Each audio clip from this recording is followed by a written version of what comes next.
When I was 6 years old, I wrote a story about owning a time machine and using it to go and look at dinosaurs. I didn't give a thought to the technical aspects of time travel or the inherent danger of looking at dinosaurs up close. In my story, I just pressed a button, the machine popped and whirred, and there I was, 100 million years in the past, staring up at a T-Rex.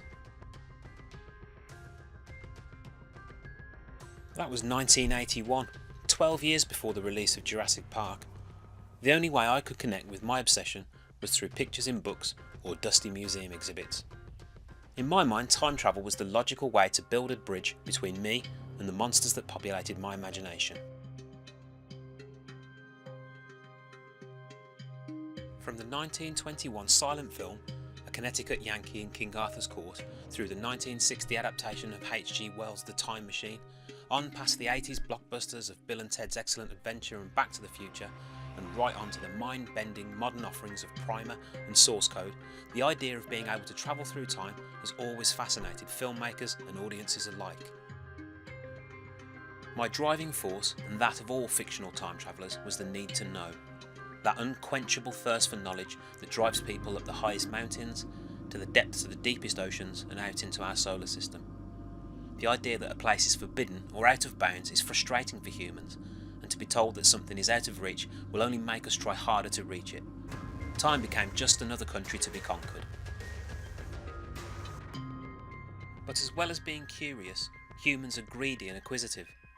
Visiting a new frontier inevitably leads to a search for resources or an angle to exploit. In the 2004 film Primer, our two central characters perfect a method of travelling back in time, and soon realise that they could turn this to their financial advantage. They travel back to the near past and play the stock market, using their present day knowledge to inform their transactions. In Back to the Future 2, Biff uses the DeLorean to give his younger self the Almanac, a book that contains the results of every major sporting event. This enables young Biff to become a multi-millionaire through gambling, and this in turn sparks a chain of events that ultimately ruins the entire town and sets Marty and Doc on a path to put things right. The idea that we could travel back in time and make different decisions is a very attractive one. We've all lain awake at night playing the what if game, wondering about the paths our lives would have taken if we'd have made different choices. Would I have more money now? Would I be in a better job, a better relationship? Back to the Future 1 shows us that this could happen, that a small change in the past can have positive echoes in our future. Back to the Future 2 and Primer show us that it can also go horribly wrong. Worse still, films like 1984's The Terminator show us what can happen when future civilizations decide that the world would be better if you were never even in it. When we travel into the future, the opportunity to wreak havoc on our present self is removed. And as long as we don't arrive in a future ravaged by warfare or environmental damage, we're free to explore and play with immunity. We can test new technologies, see our children's children flourishing, and marvel at how far the world has come. It enables us to experience things far beyond the extent of our own natural life.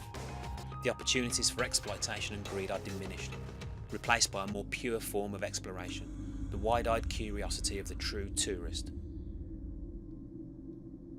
Time travel presents us with only two options, past and future. To visit the past presents us with the real danger of meddling or inadvertently affecting the world we return to when we pop back into the time we belong in. But it also enables us to connect with our origins, to explore where we came from, and to bear witness to the beginnings of our own story. To visit the future shows us where that story goes. If we're lucky, that future is bright and shiny, where we travel in style and our kids don't grow up to be assholes. A trip to the future can show us how our own personal narrative pans out, and how the decisions we make today ripple out into the years ahead of us.